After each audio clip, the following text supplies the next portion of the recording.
ಪಟ್ಟಾಭಿಷೇಕದ ಈ ಸಮಯದಲ್ಲಿ ಮಹಾರಾಜರು ಕೌಸಲ್ಯ ಅಂತಃಪುರಕ್ಕೆ ಹೋಗದೆ ಈ ತಾಕಿ ಅಂತಃಪುರಕ್ಕೆ ಬರಲು ಕಾರಣವೇನು? ಮಹಾರಾಜನು ಮಹಾರಾಣಿಯ ಅಂತಃಪುರಕ್ಕಲ್ಲದೆ ಮತ್ತೆಲ್ಲಿಗೆ ಕೈಗ?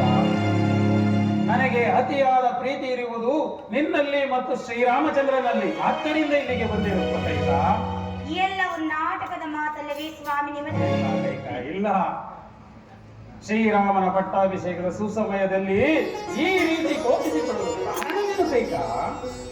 ಕಾರಣವೇನಿರುವುದು ಎಲ್ಲವೂ ನಿಮಗೆ ತಿಳಿದಿರುತ್ತವೆ. ನನಗೇನು ತಿಳಿದಿರುವುದು ಹೇಳು.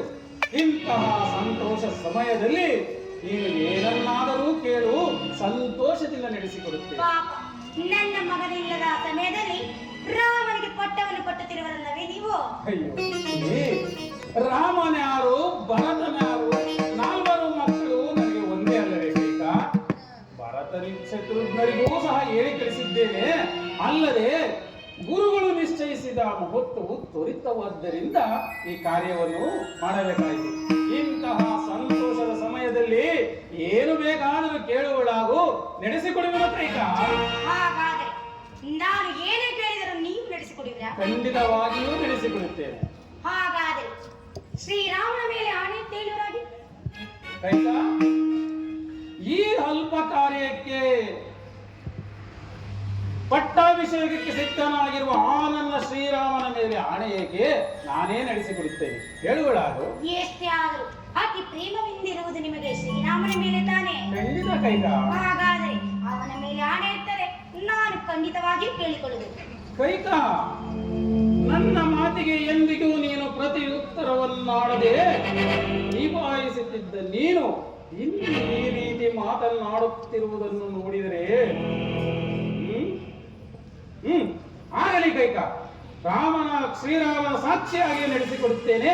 ಅದೇನೆಂದು ಕೇಳುವಳಾಗು. ಹಾಗಾದರೆ ನನ್ನ ಮೊದಲನೇ ವರಕ್ಕೆ ಶ್ರೀರಾಮನಿಗೆ ನಡೆಯಬೇಕಾದ ಪಟ್ಟಾಭಿಷೇಕವು ನಿಲ್ಲಿಸಿ ನನ್ನ ಕುಮಾರನಾದ ಭರತನಿಗೆ ನಡೆಯಬೇಕು. ಕೈಕ, ಜ್ಞಾನೇಶ್ವರ, ಎಂತಹ ಮಾತನಾಡುತ್ತಿರುವೆ? ಶ್ರೀರಾಮಚಂದ್ರನಿಗೆ ನಿಶ್ಚಯವಾಗಿರುವ ಪಟ್ಟಾಭಿಷೇಕವನ್ನು ನಿಲ್ಲಿಸಿ ಭರತನಿಗೆ ಕಟ್ಟಬೇಕು. ಶ್ರೀರಾಮಚಂದ್ರನ ಯಾರು? ನಿನ್ನ ಮಗನಲ್ಲವೇ? ಇರಬಹುದು.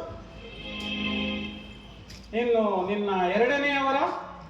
ನನ್ನ ಎರಡನೆಯವರೆಗೆ 14 ವರ್ಷ ನಾರುಡಿಯನ್ನು ಹುಟ್ಟು ಜನಕಾವಲಕಧಾರಿಯಾಗಿ ವನವಾಸಕ್ಕೆ ಹೋಗಬೇಕು.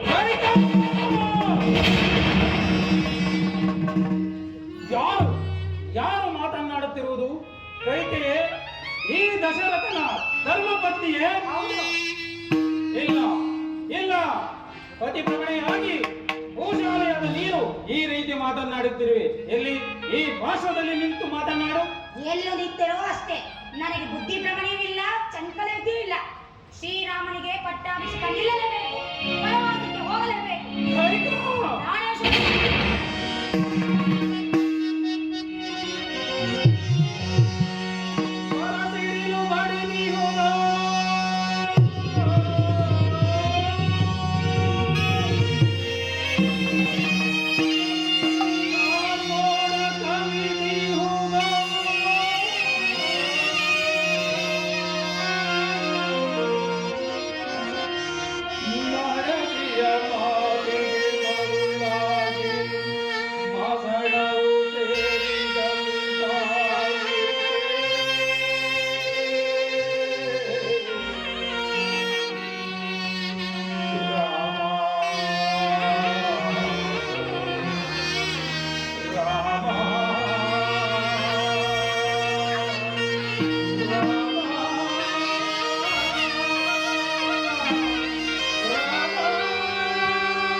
ಶ್ರೀರಾಮನನ್ನು ತನ್ನ ಮಗನಂತೆ ಅತಿ ಪ್ರೀತಿ ಮಮತೆಯಿಂದ ಸಾಕಿ ಸಲಹಿದ ನೀನು ಇಂದು ಈ ರೀತಿ ಮಾತನಾಡುತ್ತೀಯ? ಮಾಡುತ್ತಿರುವಿರಲ್ಲ, ಈ ರೀತಿ ಮಾತನಾಡಲು ನಿನಗೆ ಬಾಯಿಯಾದರೂ ನಿನಗೆ ಬರುವುದು ಕೈಕ? ಏಕೆ ಸ್ವಾಮಿ, ನನ್ನ ಕುಮಾರನಿಲ್ಲದ ಸಮಯದಲ್ಲಿ ಪಟ್ಟಾಭಿಷೇಕವನ್ನು ಕಟ್ಟಲಿಲ್ಲವೇ? ಇಲ್ಲ ಕೈಕ, ಬೇಡ, ನನ್ನ ಮಾತನ್ನು ಕೇಳು. ಶ್ರೀರಾಮಚಂದ್ರನು ವನವಾಸಕ್ಕೆ ಹೋಗಲು ಹೊರಟನಲ್ಲ, ಆತನು ಮುದ್ದು ರಾಮನು. ಆತನು ವನವಾಸಕ್ಕೆ ಹೋಗುವುದನ್ನು ಕೇಳಿದರೆ ನನ್ನ